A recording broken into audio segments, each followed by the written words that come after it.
E vamos lá para encerrar. Não, encerrar não, acho que tem mais uma parte. Acho que é lentes 3, o retorno. Mas enfim. Ah, lentes esféricas, parte 2, apostila 4, módulo 12. Se não me engano, é o último módulo dessa apostila 4, da parte de lentes, tá? Aqui nessa parte, nesse tópico, nesse módulo 12, a gente vai trabalhar com a parte de lentes esféricas, a parte que a Carol adora, né? Já vejo gritos de terror. Se não teve na aula passada, desculpa, Carol. A gente vai trabalhar com a parte matemática das lentes, tá? É uma aula mais enxuta, mais curtinha, mas não menos complicada. Tem que prestar atenção, tá? Então, lentes esféricas, parte 2, apostila 4, módulo 12, sessão 1, 2, 3 e ao infinito. Bom, lentes. Essa parte desse módulo, como eu falei, a gente vai estar trabalhando com as equações da ótica aplicadas a lentes. As equações da ótica são todas aquelas que a gente já viu antes. Eu vou estar revisando com vocês aqui e acrescentando uma que é específico para lentes. Só que antes disso, tem a questão da convenção de sinais, tá? Então, esse talvez seja um dos slides mais fundamentais para vocês aqui. Eu tenho duas figuras. Primeiro, vamos entender o que significa cada coisa. Então, nessa tabela eu tenho elemento real, abscissa positiva. Elemento virtual, abscissa negativa. O que significa isso? Significa que, nessa tabela, todo objeto que tiver na abscissa positiva, você vai classificar ele como sendo real. Objeto imagem. Qualquer coisa que tiver na abscissa positiva é real. E qualquer coisa que tiver na abscissa negativa é virtual. E vice-versa, tá? Segunda coisa importante também. Se eu tenho uma imagem que ela é direita, então I sobre O sempre vai ser positivo. Sempre vai ser positivo. Se eu tenho uma imagem invertida, I sobre O sempre vai ser negativo. Esses dois características aqui, negativo e positivo, a gente vai estar utilizando para estar analisando o resultado das contas, tá? Então, a princípio, ele não nos dá informação inicial. Isso daqui é conclusão final. Vamos entender o que significa essas abscissas, positiva e negativa. Então, vamos pensar que eu tenho uma lente aqui, tá? A lente, ela vai ser chamada como eixo das ordenadas. Eixo Y, né? Então, a lente é o eixo das ordenadas, está aqui. O eixo das abscissas é esse daqui, ó. É a linha do plano que está cruzando a minha lente, está cruzando esse eixo. Esse é o eixo das abscissas. Depois, segundo passo, identifica da onde a luz está vindo. A luz está vindo nessa direção aqui. Se ela está vindo nessa direção aqui, todos os objetos aqui, eles são objetos reais e todas as imagens aqui são virtuais. Por quê? Porque a luz está chegando na lente nessa posição, nessa direção aqui, da esquerda para a direita. Se nesse lado todos os objetos são reais, desse lado todos os objetos são virtuais. Eu posso ter isso também. Então, quem vai dizer se um objeto é real ou virtual é a orientação do raio de luz. Luz da esquerda para a direita, então você olha lá, não é da esquerda para a direita? Então, quadrante da esquerda, objeto real. Quadrante da direita, objeto virtual. Imagem na esquerda é virtual, imagem na direita é real. De novo, tomando como referência o sentido da luz, tá? E de novo, tomando como referência o sentido da luz. Então, da esquerda para a direita, a posição P' é essa daqui. O que é P'? É posição da imagem. O que é o P? Posição do objeto. Então, P' é chamado eixo das abscissas da imagem, que é a questão da imagem ser positiva ou negativa, essa abscissa aqui. Então, eixo das abscissas da imagem, se está desse lado, vindo nessa direção, positivo. Se está vindo nessa direção, imagem negativa. Ok? Então, de novo, reforço mais uma vez. Olha a orientação da luz.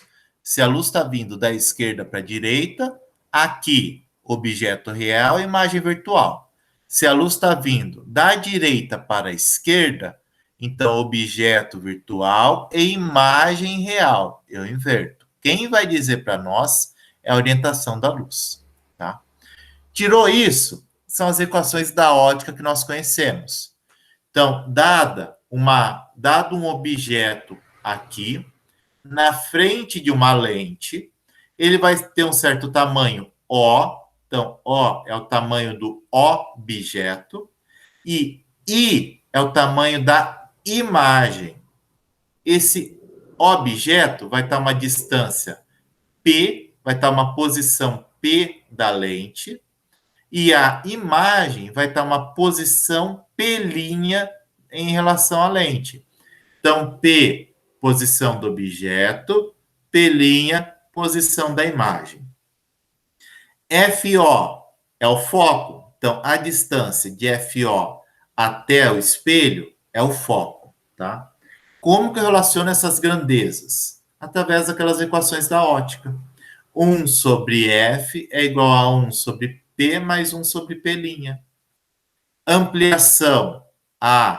Não vai confundir ampliação com antiprincipal.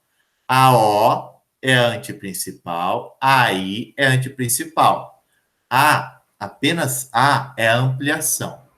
Então, ampliação, tamanho da imagem por tamanho do objeto, I sobre O, é igual a menos P' sobre P, menos posição da imagem sobre posição do objeto. É claro que, lembrando, se a imagem é virtual, P' é negativo. Se a imagem é real, P' é positivo. Se o objeto é real, P é positivo. Se o objeto é virtual, P é negativo. Ok? Além disso, o que acrescentou aqui é a vergência. Vergência seria uma medida da convergência do meu raio de luz. Ele é definido como sendo 1 sobre o focal. Então, se você tem o valor do focal ou calculou o valor do focal, você faz o inverso dele. 1 sobre F é igual à minha vergência. A unidade de medida da vergência é DI, chamado dioptria.